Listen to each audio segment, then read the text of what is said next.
Assalamualaikum. Saya mau meluruskan narasi sesat rumah tidak boleh dipakai ibadah dan ibadah itu harus di gereja. Ini narasi sesat dan biadab. Kalau rumah tidak boleh dipakai ibadah, berarti kita umat Islam juga tidak boleh sholat di rumah. Sholat wajib di masjid. Tapi kan faktanya kita umat Islam boleh sholat di rumah. Begitu juga kalian umat Kristen. Ya boleh ibadah di rumah. Boleh ibadah di rumah. Jadi kalau kalian umat Kristen dilarang ibadah di rumah dengan narasi ibadah harus di gereja, itu adalah narasi sesat yang berbau Kristenfobia dan diskriminasi SARA. Lawan. Ayo, galakan ibadah di rumah. Hak beribadah di rumah adalah hak kalian yang dilindungi undang-undang. Hak kalian yang dilindungi undang-undang. Sebarkan lagi video ini, lawan Kristenfobia, lawan diskriminasi SARA. Pak Anies supaya istiqomah, di mana para perjuangan kami akan terus mendukung untuk Pak Anies maju ke Pilkada DKI 2024. Satu syarat, yaitu pertama, jangan gabung dengan 02, haram hukumnya. Assalamualaikum warahmatullahi wabarakatuh. Kami Ketua Umum Forum Komunitas Ustadzah Provinsi DKI Jakarta bersama mengharapkan kepada Pak Anies untuk siap menjadi Gubernur DKI, memimpin kembali Jakarta, karena kita melihat karyanya sudah nyata, dinikmati oleh seluruh rakyat Indonesia dari lapisan atas sampai lapisan paling bawah. Bahkan seluruh Indonesia dan mancanegara mengakui keberhasilan Pak Anies sebagai Gubernur Jakarta yang lalu. Ayo, jangan ketinggalan, semua dukung Pak Anies untuk kembali pimpin Jakarta. Ayo Pak, jangan tolak. Bagaimanapun juga, selama ini kita mengenal Pak Prabowo sebagai seorang yang nasionalis dan berasal dari keluarga non-muslim. Sudah pasti Pak Prabowo sesungguhnya adalah tokoh yang pluralis dan toleran. Jadi kita sekarang bisa paham kenapa sekarang Pak Prabowo seperti enggan buat bersama-sama dengan PKS. Mungkin bisa jadi nih, Pak Prabowo trauma harus menari-nari dalam tabuhan genderang PKS yang dulu memaksanya bermesraan dengan kelompok Islam radikal dan konservatif. Dan sekarang ini tanpa harus tampil Islami sama sekali, Pak Prabowo malah bisa memenangkan Pilpres 2024. Pak Prabowo tidak perlu lagi tampil dan mendatangi kelompok-kelompok Islam konservatif yang sebetulnya nggak dia sukai. Oh, luar biasa. Tapi soal curang-curang nggak diceritakan sama Pak Prabowo. Maksudnya kalau pemimpin mendapatkan kekuasaan dengan cara curang itu juga nggak baik juga, Be. Kan berulang kali dibilang, yang curang tangkep. Emang curang perintah beliau? Yang ditangkap siapa? Yang curang. Oh, berarti istana itu. Silahkan, yang curang tangkap. Gitu aja prosesnya. Gitu aja kan. Dan yang curang memang perintah beliau. Ya, kalau soal curang udah selesai lah, karena Mahkamah Konstitusi sudah memutuskan. Kan kembali, ya, saya katakan kembali gitu loh. Ya, siapa yang selesai. curang? Emang Bung Refli punya keyakinan ya, silakan. Ada dissenting, silakan, Babe. Kalau sudah ngomong curang langsung dia emosinya tinggi. Ngomong yang lain tidak kan? Nggak ada emosi, Bang. Tenang aja, kita nggak ada emosi, santai. Ada putusan hakim menyatakan tidak ditemukan nepotisme. Kan ada putusannya. Kalau begitu, ya Dol, dengerin. Kalau begitu, Gibran bukan anak Jokowi. Gitu dong logika hukumnya. Hakim harus buktikan bahwa Gibran bukan anak Jokowi. Nah, anak dari siapa ini? Jangan main-main bikin putusan kau. Enak aja bikin putusan. Bukan nepotisme. Jadi anak siapa dia? Samsul. Nah, ini si Samsul anak siapa ini? Samsul Fad. Tidak menghina, tidak kebencian, tapi ini fakta hukum. Oleh karena itulah ini disebut dagelan persidangan itu. Saya terus terang saja mengatakan, ya, saya udah berkatakan, kalaupun misalnya pemerintahan sekarang mengajak saya masuk dalam pemerintahan, saya udah tolak hari ini. Untuk yang otonom, saya akan mengatakan tidak, oke? Tetapi saya akan bilang juga sama Anies dan Muhaimin, Anda itu sudah dibantu, sudah ditolong, sudah disupport oleh banyak orang yang berharap Indonesia akan lebih baik dengan Anda. Kalau Anda gabung dengan pemerintahan, Anda menjadi pengkhianat. Kan begitu. Ini dengar ya, Anies dan Muhaimin, kalau Anda gabung dengan pemerintahan dan tidak mau menjadi oposisi, Anda pengkhianat. Prabowo Gibran telah melanggar hukum. Mereka itu mesti didualisfikasikan dan Jokowi dimajukan, didualisfikasikan. Oke.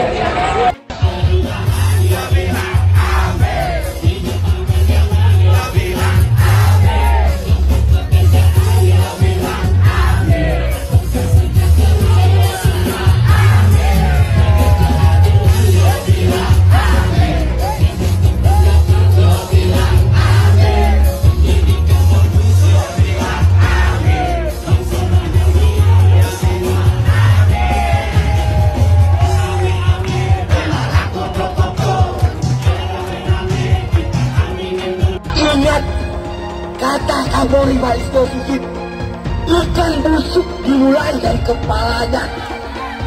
Pimpinan tertinggi Polri siapa? Jokowi. Karena Polri langsung dibawa Jokowi, berarti yang busuk itu Jokowi. Ingat, saudara-saudaraku, kita tidak pernah bermusuhan dengan polisi. Kita tidak bermusuhan dengan TNI. Karena mereka anak kandung rakyat. Yang kita musuhi adalah kebrutalannya. Dan yang paling kita musuhi adalah Jokowi sebagai sumber segala bencana di negeri ini. Kami minta kepada Bapak Jokowi, apakah Bapak Presiden, Bapak Kapolri sengaja udah mengadu domba anak bangsa ini? Kalau begitu, sungguh Bapak Jokowi tidak pantas Anda menjadi pemimpin negeri ini yang sudah mengacak-acak persatuan Indonesia. Sila ketiga dalam Pancasila, persatuan Indonesia. Berarti Anda, Bapak Jokowi, sudah tidak sepatutnya Anda teriak, saya Pancasila, saya Pancasila. Anda pendusta. Dan kami sebagai rakyat hari ini menggugat. Kami datang jauh-jauh dari daerah ingin adanya perubahan untuk Indonesia ini. Kami bertanya, kami emak-emakmu datang ke sini pasang badan ingin perubahan untuk Indonesia ini. Kami pasang badan untuk meminta pertanggungjawaban kepada Bapak Presiden Republik Indonesia. Pak Jokowi, tolong sampaikan saya bicara dari akar rumput, dari rakyat bawah. Anda telah mengacak-acak demokrasi Indonesia ketika Anda menggolkan lewat MK anak Anda yang belum layak. Anak Anda si Gibran, Pak Jokowi, belum pantas untuk menjadi wakil presiden Republik Indonesia ini. Dia masih terlalu muda, belum punya pengalaman, belum punya keilmuan. Hai Bapak Jokowi, seharusnya Anda malu. Kenapa Anda sendiri gagal menjadi Presiden Republik Indonesia? Hari ini kami mama, ekonomi susah. Dan Anda juga bersama menteri-menteri Anda mempersilahkan banyaknya TKA Cina masuk ke Indonesia. Sementara anak-anak kami banyak pengangguran. Sekali lagi, hari ini kami dari akar rumput akan teriak. Kami akan teriak, Bapak Jokowi, Anda sudah gagal menjadi Presiden Republik Indonesia. Selayaknya Anda mundur. Jika hakim berlaku jujur, berlaku adil, maka tempatnya adalah di surga. Tapi ketika hakim berlaku tidak adil, tidak jujur, tempatnya ada di neraka. Sebelum neraka di akhirat, masuk dulu neraka di dunia, yaitu di penjara Cipinang. Allahu Akbar. Oleh karena itu, maka saya berharap kepada Bapak Ibu sekalian, sampai tanggal 22 hari terakhir MK harus memutuskan siapa yang bersalah, siapa yang benar. Bapak Ibu senantiasa harus ikut serta bersama-sama dengan Presidium untuk selalu meramaikan sampai 1 juta, 2 juta. Insya Allah MK akan mengubah pendiriannya kembali kepada hati nuraninya.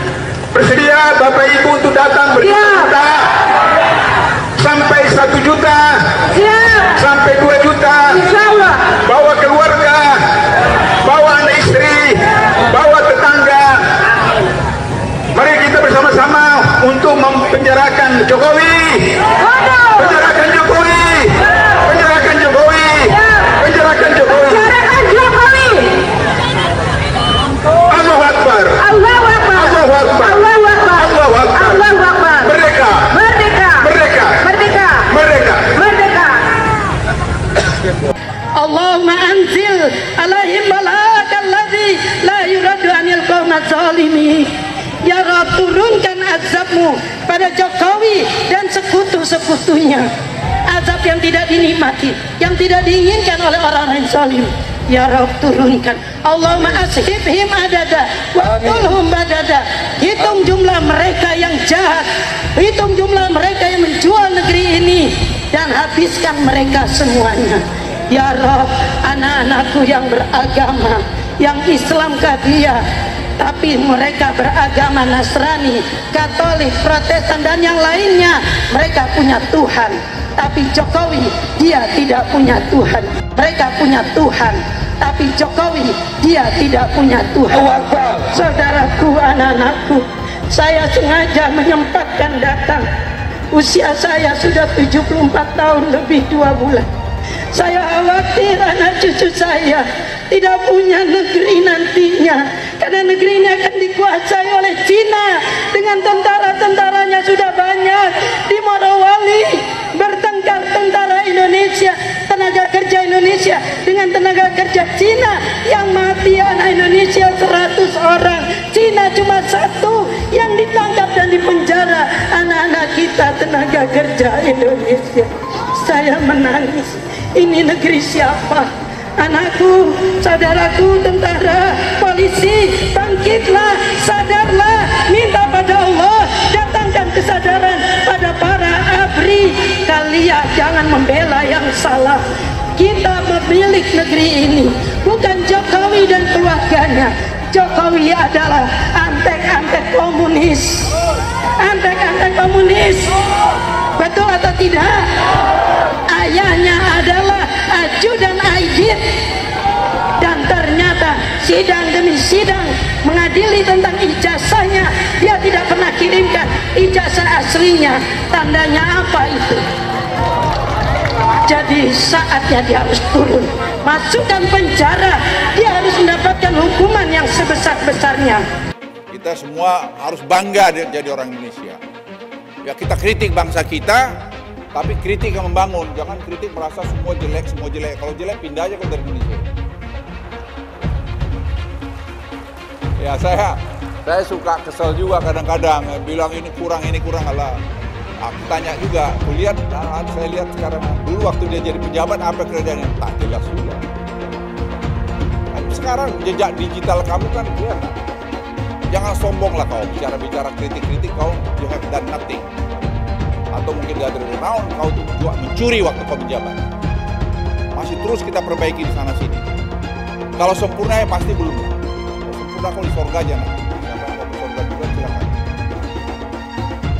Dari sekian banyak penyampaian aspirasi, dari berjilid-jilid diskusi, belum ada solusi untuk negeri ini.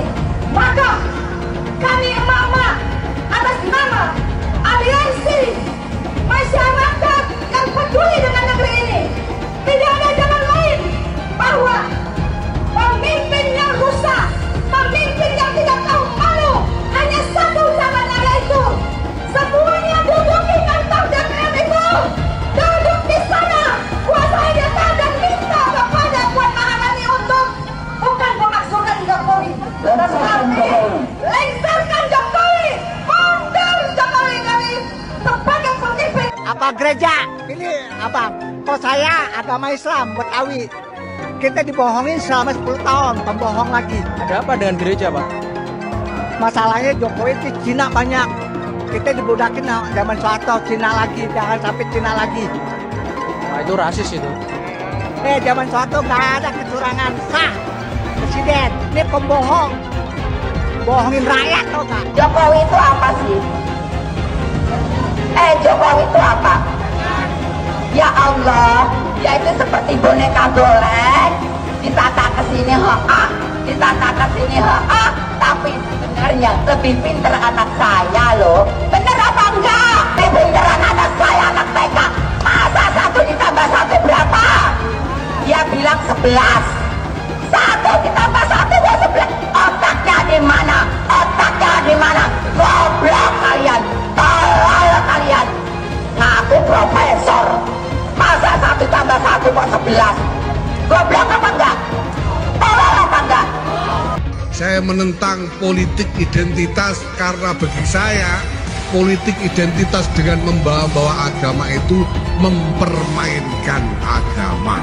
Kepada orang banyak katanya ngajak-ngajak, kalau ikut saya masuk surga, nyoblos saya masuk surga, tidak nyoblos saya neraka, tidak berhak disalati kalau mati misalnya. Ini mempermainkan agama. Emang yang punya surga kelompoknya pendukung Pak Anies? Hah? Iya. Ngapain lama-lama di dunia? Ngapain? Kalau katanya dijamin masuk surga, pihak kami 01 sudah menang, tapi dicebongkan. Biadab KPU, biadab KPU. Jangan tengah-tengah KPU. Kalian keluar. Jangan jadi petunggang. Kalian tuh petunggang. Kemarin 2019 kami asli membela Prabowo, kami jadi gembel, kami tidur di jalanan pakai kardus. Tapi aku perjuangkan, dia akhirnya masuk ke tomberan yang sama. Dia apa? Dia gak tahan dengan oposisi. Sekarang aku perjuangkan 01. Aku perjuangkan Anies Baswedan. Kami perjuangkan Bapak Anies Baswedan itu yang menang. Lawan.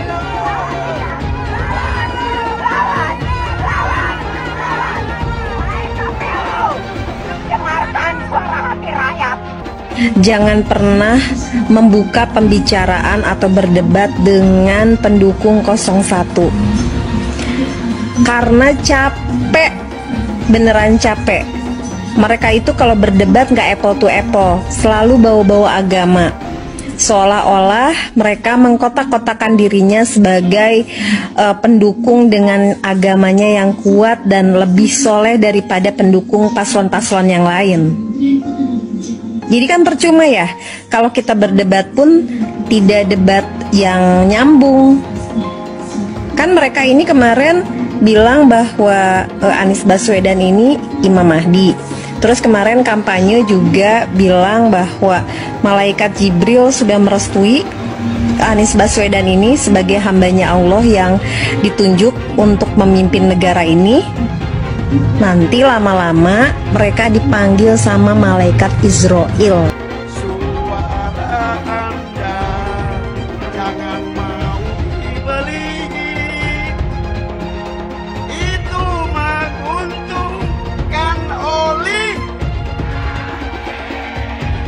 Marilah kita tegakkan demo. Indonesia bukan milik dinasti. Indonesia bukan milik. Belok. Kita pilih Anies masuk neraka. Ya, emangnya Anies malaikat? Emangnya Anies Allah? Dia juga belum tentu di belakang kita mah. Kan ya, anaknya aja boro-boro pakai jilbab ibu. Anaknya aja nggak pakai jilbab. Nih, masalah surga dan neraka hanya Allah yang tahu. Barangkali jangan salah, Prabowo kan haji. Jangan merasa dia paling hebat. Jangan memberikan agama. Kita capres-capres aja. Nasional. Gitu. Indonesia aku maju. Jaya nggak? Sekarang berubah. Apa yang dirubah? Purwakarta ya Purwakarta aja, nggak bisa ada jadi yang lain-lain. Harus maju. Bukan dirubah, dimajukan. Ya nggak? Capek-capek belajar agama, capresnya Imam Mahdi. Mudah-mudahan aja. Rugi dong. Yaitu Abah mengutus 1000 malaikat. 1000 malaikat. Dari 1000 malaikat yang satu malaikat membawa 1000 malaikat. Berapa itu di jumlahnya? 1 juta. Kita akan mencoblos pilihan Allah dan Rasulnya. Siapa Imam Mahdi? Profesor Dr. Anies Rashid. Baswedan itu Imam Al-Mahdi. Al-Imam Al-Mahdi 2024 memenangkan Anies Baswedan. Kenapa? Imam Mahdi. Semua sebelumnya kalau haram tidak mendukung Anies untuk Presiden Indonesia 2024, Dajjal. Kalau tidak memenang Anies Baswedan untuk Presiden 2024, Dajjal. Catat itu, amin menang wajib, amin kalah dosa. Secara eksplisit ditulis dalam Al-Quran. Quran surah Al-Qasas ayat 26, Quran surah Asy-Syu'ara ayat 107, 125, 143, 162, 178, 193. Quran surah Ad-Dukhan ayat 18, ayat 51, Quran surah At-Takwir ayat 21, dan Quran surah At-Tin ayat 3. Tepuk tangan untuk kemenangan, amin. Amin menang, amin kalah.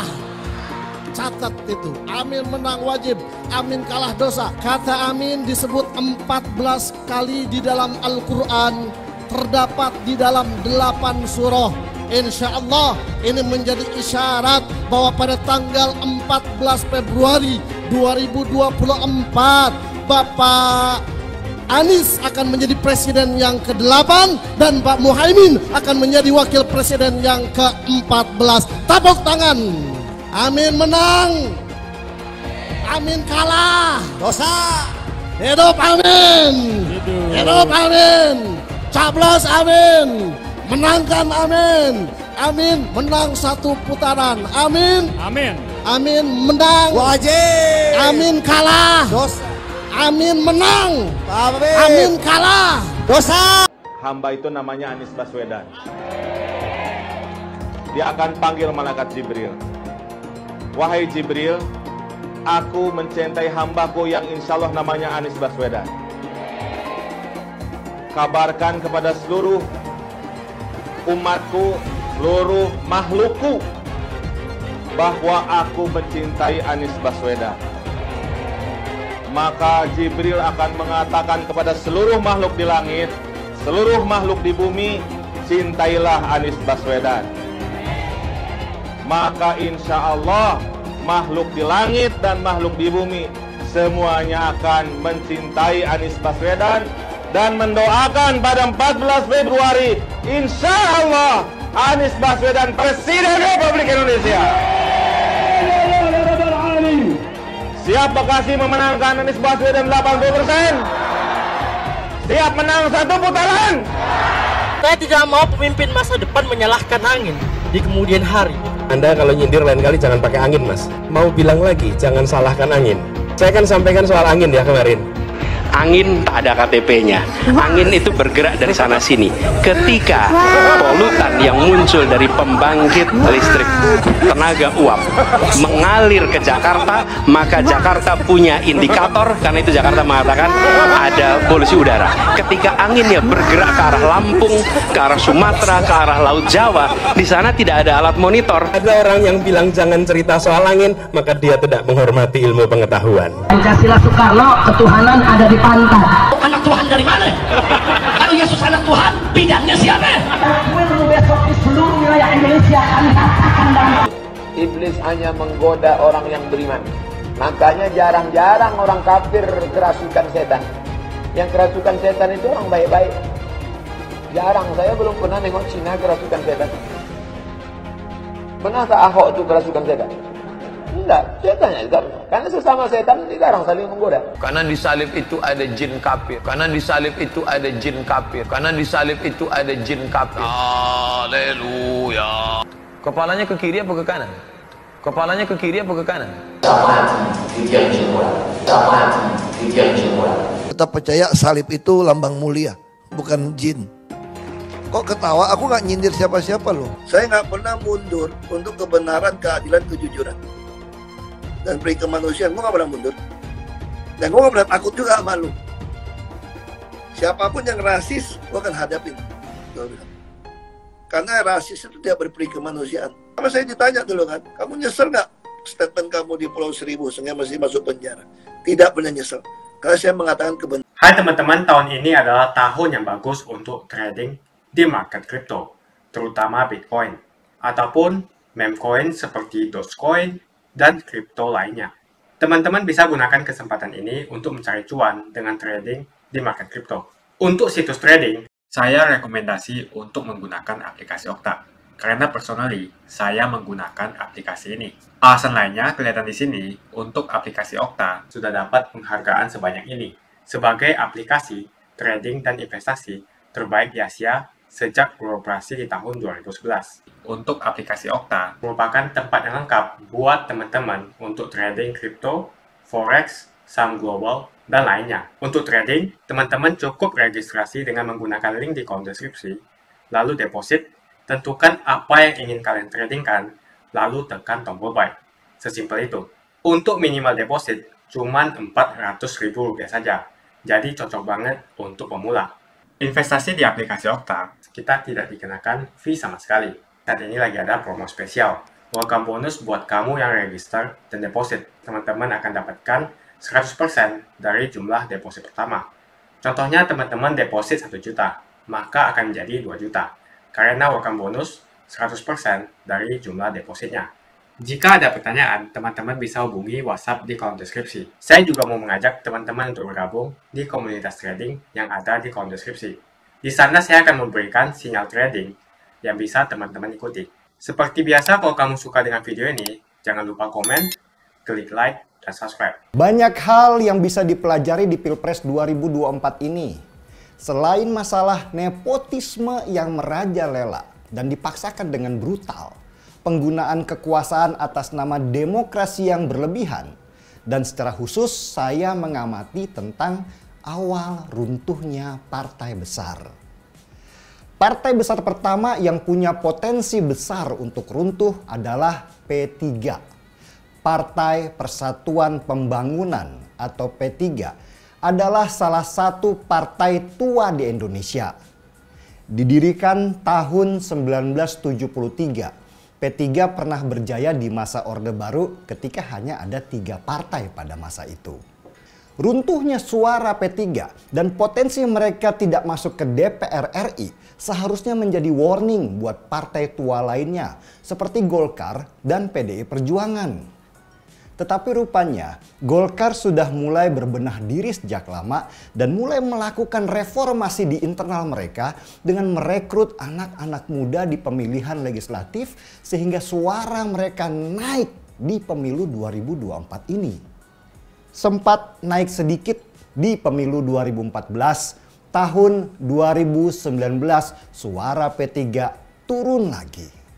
Dan tahun 2024 ini P3 berpotensi tidak lolos ke Senayan karena suara mereka kurang dari 4%. Syarat sebuah partai untuk tetap ada di DPR RI. Tetapi dengan berjalannya waktu, P3 terlihat tidak mencoba mereformasi diri menghadapi kompetisi dari banyaknya partai saat ini. Sejak reformasi, suara P3 itu terus turun. Dari 11 juta suara di tahun 1999, 5 tahun kemudian P3 turun menjadi 9 juta suara. Dan 5 tahun kemudian lagi turun drastis lagi menjadi hanya 5 juta suara. Apa yang terjadi pada partai P3 sekarang? Ini juga bisa terjadi pada PDI Perjuangan. PDI Perjuangan dulu dikenal sebagai partai yang militan. Partai anak muda dengan semangat yang kuat untuk bertarung di dunia politik dengan simbol Megawati sebagai bentuk perlawanan. Apalagi figur-figur di PDI Perjuangan juga banyak figur-figur tua yang bukan representasi anak muda. Sehingga membuat banyak anak muda lebih memilih Golkar karena Golkar lebih banyak merekrut anak-anak muda untuk menguasai Senayan dan juga menjadi kepala daerah. Tetapi semakin ke sini, PDI Perjuangan semakin terlihat tua, gemuk, dan lamban. Apalagi simbol PDI Perjuangan yaitu Megawati semakin bertambah usia dan akhirnya dipersepsikan sebagai partai nenek tua yang jelas nggak menarik buat anak muda untuk bergabung di dalamnya. Situasi ini seharusnya bisa dijadikan warning buat PDI Perjuangan. Bisa jadi kalau PDI Perjuangan tidak melakukan rebranding dan repositioning dari sekarang, maka suaranya akan terus menurun sampai bisa hilang seperti P3 di 20 atau 30 tahun mendatang. Golkar berhasil melakukan kaderisasi dan perubahan dalam partainya yang dulu disebut sebagai Partai Orde Baru. Suara Golkar naik signifikan di pemilu 2024 ini dan meraih posisi nomor 2 sesudah PD Perjuangan yang suaranya menurun.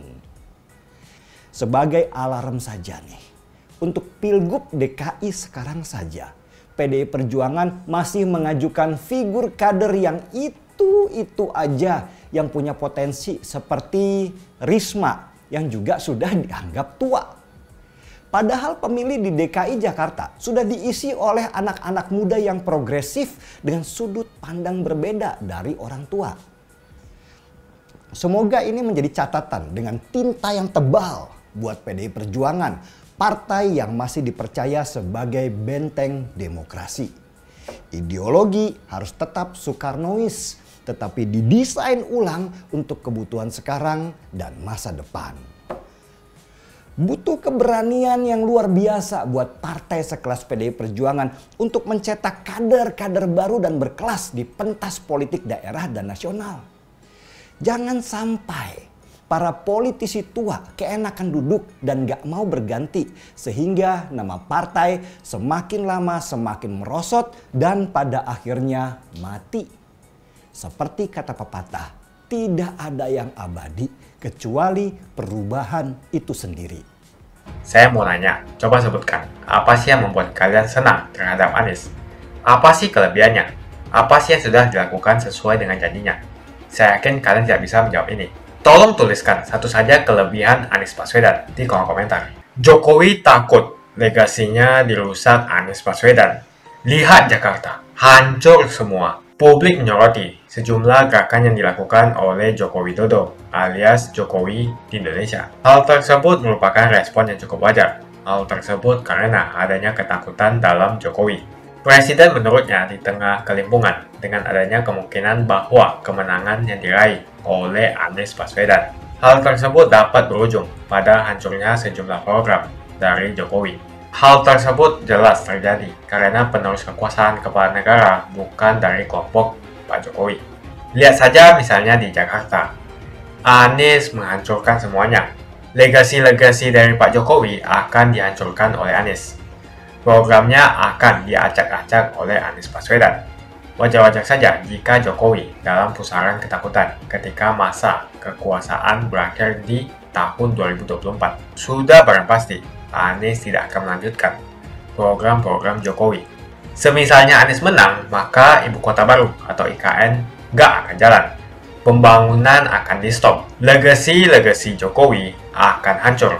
Anies menuduh Jokowi melakukan penjagalan. Padahal Anies lupa pada rekam jejaknya sendiri di tahun 2017, di mana Anies melakukan penjagalan terhadap Ahok. Semua cara dilakukan, termasuk melakukan politik identitas berbasis agama, sampai-sampai menggunakan kelompok FPI, HTI, dan kelompok intoleran lainnya.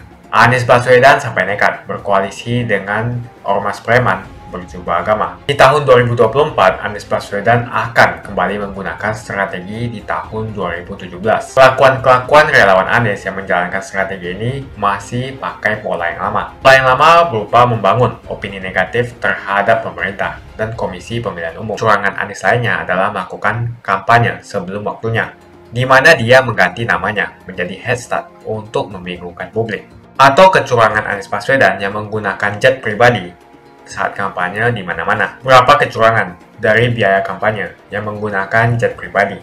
Apakah ini datang dari korupsi BTS yang dilakukan oleh Menkominfo dari Partai Nasdem? Tak main-main kecurangan maling atau korupsi yang dilakukan oleh Johnny G. Plate adalah sebesar 8 triliun rupiah. Suka tidak suka, senang tidak senang, sadar atau tidak sadar, pola Anies Baswedan ini sudah basi.